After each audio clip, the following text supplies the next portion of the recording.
Penguin Random House Audio presents The Sweet Spot, How to Find Your Groove at Home and Work. Written and read for you by Christine Carter, Ph.D. Introduction. Stepping off the treadmill. We all have a sweet spot where everything seems to flow, where we feel happy, competent, in sync with everything around us, uniquely talented, and predictably successful. It feels like magic, but it's not. Peter Bregman. This book arose like a phoenix as an experiment in having it all. Could I fulfill my career potential and have a fulfilling family life? Could I be a great parent and still attend to my own needs? Could I be successful and happy without also feeling stressed and anxious? Having studied well-being and elite performance for the past decade, I've long known what to do to be both happy and successful. After all, I coach people from all over the world on these topics. But to be totally honest, in my day-to-day life, I used to struggle to walk the talk. 5 years ago, I was a single mother holding down 3 demanding part-time jobs, and my life was a blur. Yes, our family did find a way to eat dinner together most nights, and we talked about what we were grateful for. In some ways, I practiced what I preached. But in other ways, I was caught up in the busyness of modern life, winded, running on a hamster wheel, afraid to slow down. I'd lost my groove. Life today is a pressure cooker. Even the most talented and privileged people are struggling to balance relentless work with family commitments, to manage a constant flood of information and emails, to cope with extraordinary stress levels. Only 17% of the adult population is said to be flourishing, fulfilling their potential for happiness, success, and productivity. Consider this description of a working American's life written by futurist and philosopher Sarah Robinson in an essay about the disappearance of the 40-hour work week. If you're lucky enough to have a job right now, you're probably doing everything possible to hold on to it.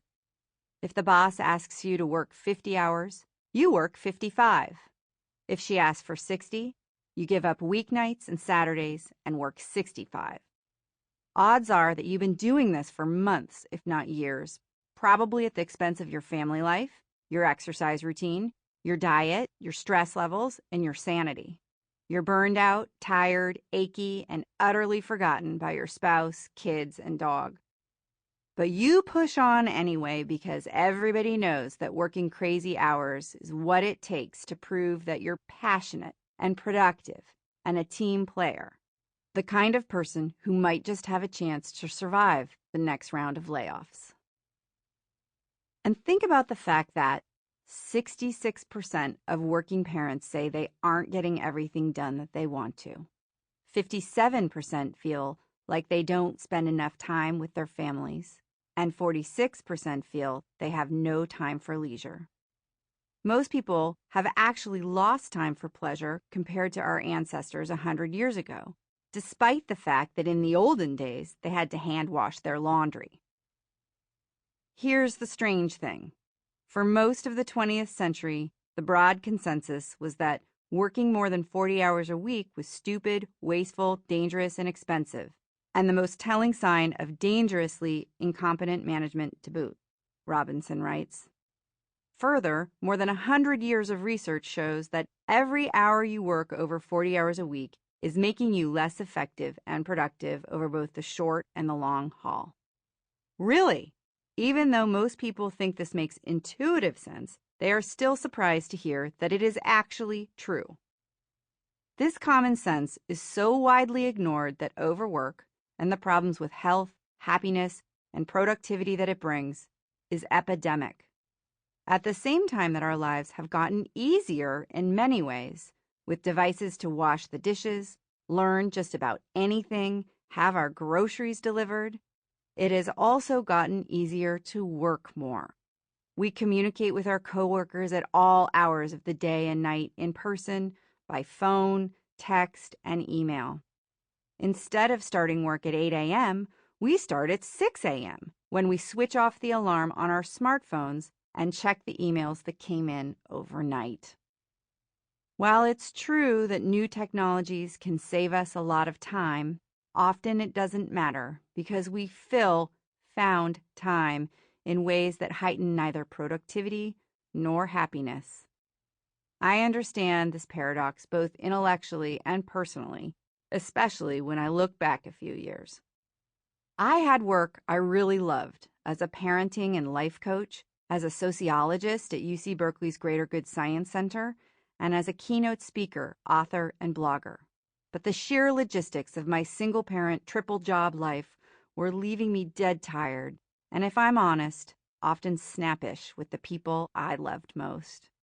It seemed like I never rested anymore, never just sat down to watch a movie or read for pleasure, and I never saw my friends during the week. Every minute of every day, I needed to make progress, answering emails, checking things off of lists, driving the kids around, and arranging things on one of my multiple task lists and Google Calendars. The low point for me came at a time when my business was really picking up and my life as a single mother was changing. I was launching an online class platform, had just moved to a new town, and was traveling a lot for speaking engagements. Constantly crisscrossing time zones and arranging care for my children while I was gone left me beyond exhausted. I caught every virus on every airplane, and one autumn morning I found myself in the ER, dehydrated, in excruciating pain, with 103-degree fever and a kidney infection. To make matters worse, I was scheduled to deliver a keynote address at a large conference in Atlanta at the end of the following week. I knew I couldn't do it. I found myself hoping that the doctor would insist I stay the night in the hospital. I was having my first hospital fantasy, something I'd heard other women had. Not familiar with the concept of hospital fantasies?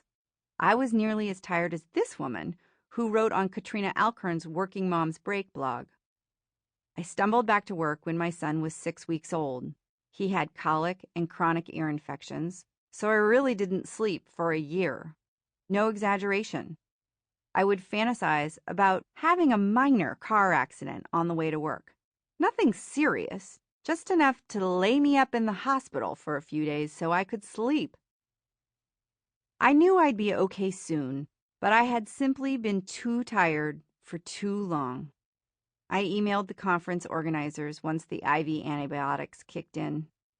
They were furious that I'd emailed instead of calling, that I hadn't given them more warning, that I hadn't called before I was so sick that I needed hospitalization.